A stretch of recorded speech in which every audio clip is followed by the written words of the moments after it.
Alright mga boss, kumusta po kayong lahat? And again, welcome po sa Cars Journal. Ngayon mga bossing, ito meron tayong basic na tutorial at ito ay gagawa natin ng mabilisang solusyon. So ito nga pala mga boss ay yung conventional na washing machine. So ayan, ang problema ngayon kasi ay ginagamit siya. Tapos nadidrain, no, natutuyo. So ayan,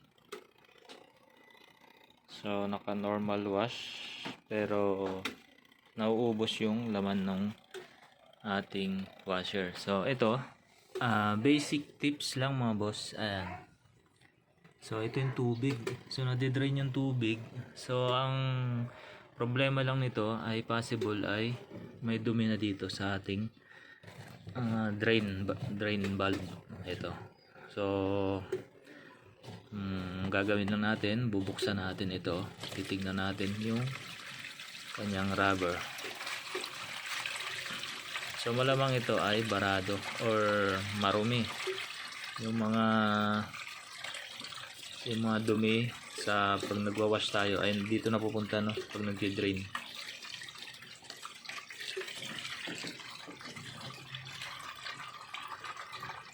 So katulad nito, ayan, merong kasamang stapler, ayan. Stapler, ayan. So may nakuha tayong bala ng stapler. So isa yan sa cost. At ito rin, so i-check natin ito. Minsan kasi ito ay matigas na, no, hindi na siya nagbo-move, hindi na siya nagpi-play ng ganyan. So sa loob nito mayroong spring, yan. Itong rubber, importante na hindi siya deform na rin, no, kapag may pagkakataon kasi na tumitigas nito. Pero ito naman medyo malambot pa. So ang purpose kasi nito ay para i-plug, no, isarado yung butas na yan. Ang pinaka madalas naman na problema lang nito ay nagkakaroon ng bara. So ayun, tuloy-tuloy na drain yung tubig kanina. Possible, no, na nalinis na rin dito. Sumama na yung dumi. Pero titingnan natin. So ito, kailangan make sure natin na malinis. So yung nakuha nating stapler, possible yun ay nakaipit yun, no? Gagawin natin dito, lilinisin lang natin ito at ibabalik na natin. So ayun mga boss, nalinis ko na, natanggal ko na yung mga dumi-dumi. So ganito nga ang itsura pala niyan. So may spring sa loob. At itong mga rubber seal nito, yung plug. So may iba't ibang sukat po yan, depende po sa yari ng ating washing machine. So ang gagawin lang natin, after natin malinis, so ibabalik lang po natin. Tapos pihitin ng clockwise, yan.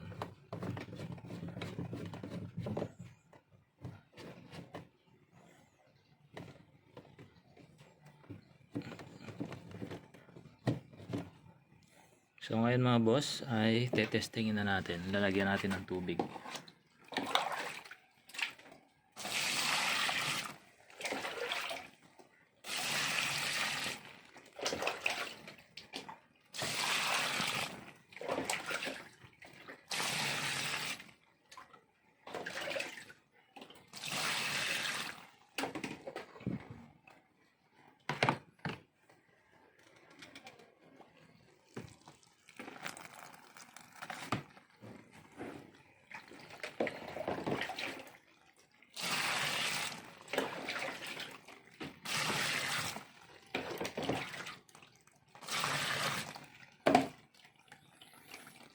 So ayan, nag-iipon na ng tubig. Ayan.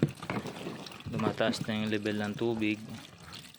Tingnan natin ngayon kung tumutulo pa rin ba. So ayun kanina mga bossing doon, nakikita natin dito. Tuloy-tuloy kanina yung agos ng tubig dito. So ngayon ay nag-iipon na siya, no? Nag-iipon na ng tubig. Ayan. So nakakaipon na siya ng tubig. So hindi katulad kanina ay dumidiretso. So nauubos yung tubig kanina. So ayun lang mga bossing, no, simpleng tutorial lang sa pag-troubleshoot ng mga ganitong klase ng washing machine. So hanggang dito na lang mga bossing at maraming salamat po sa inyong oras. God bless po mga boss.